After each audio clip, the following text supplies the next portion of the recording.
He blinked. What? Arohi laughed softly. You don't need to improve your cooking. You need people to find you. He looked puzzled. She took out her phone. Uncle, I work with businesses, restaurants, cafes, local brands. I help them reach customers. I know how this works. He stared at her as if she has spoken a different language. She continued more gently. Your dhaba has what many big places don't have: taste, honesty, hygiene, and soul. But people don't know you exist. If today's world, if a piece is not visible online, many people assume it don't exist. The old man was silent. Then he asked hesitantly, Beti, you saying people will come here if they see this on the phone? Yes, she said with full confidence. Absolutely.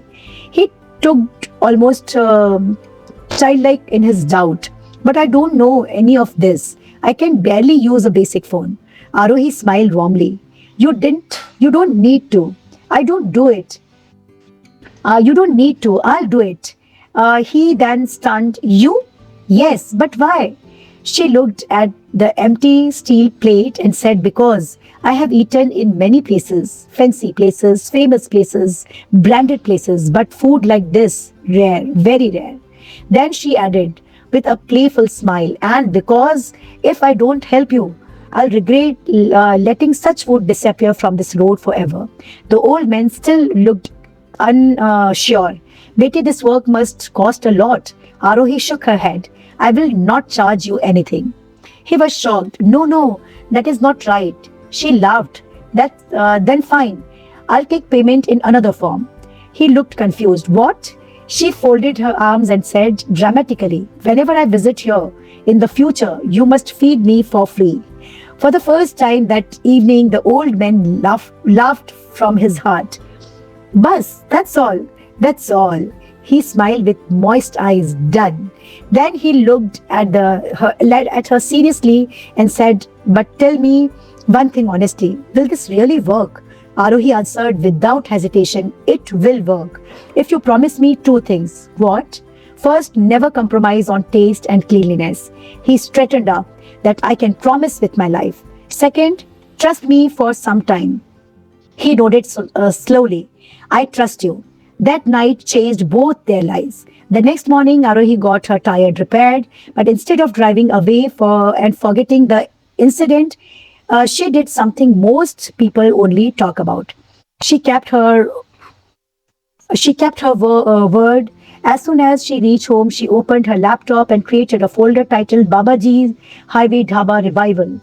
And she began with the basic. She listened what the dhaba already had: excellent homemade food, authentic taste, affordable pricing, highway location, warm hospitality, and simplicity and trust. And then she listed them in length: visibility, digital presence, signage, searchability, customer review, visual appeal in online discovery. And then Arohi got to work. Step 1, identity. She decided the dhaba needed a proper name people would remember. She called the old man and asked, Uncle, what do people call you? He replied, most call me Babaji. She smiled. Perfect. The name is Babaji Ka Swad, Original Highway Dhaba. Step 2, photos. A few days later, she returned to dhaba with a fully charged phone, a power bank, and fresh energy. She clicked pictures of steaming dal in a steel bowl, hot roti straight from the tawa, matka water, fresh sabji, the smiling old owner, the simple seating area, the rusting village-style kitchen. She didn't fake anything, no artificial glamour. She kept everything real because real things shine differently. Step 3, online presence. She created a Google business listing, map location pin, social media pages, basic menu highlights, timing, must-try dishes, customer-friendly description. She wrote lines like home-style fresh food on the highway, simple, pure, affordable, and unforgettable.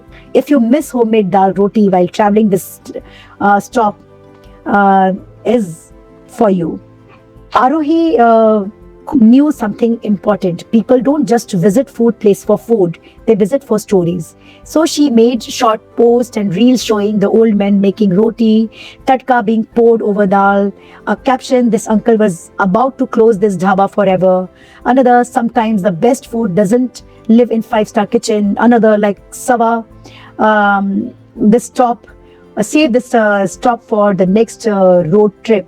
This She also shared the location of travel groups, food groups, highways travel communities, and local explorer pages. She asked a few friends, bloggers, and travelers she knew to stop there if they passed through that route. She didn't ask them to lie, she only asked them to taste honestly. And honesty has its own power. The first few days were slow. The old men would call her once every evening, Betty, one family came today. The next day, two bikers stopped. They said they saw something online. Another day, three college boys came and asked for the famous dal. A week later, someone clicked the photo with me. Arohi laughed every time. See, uncle, I told you. Then something beautiful started happening. People began posting on their own. A truck driver wrote, best food on this route, tastes like home. A family posted, stopped here by chance after seeing online review, so worth it. A bike group shared a hidden gem on the highway. A food vlogger uploaded a short video titled, this tiny dhaba serves better food than bigger restaurants. And just like that, the forgotten dhaba was no longer forgotten. Weeks turned into months and the transformation became visible.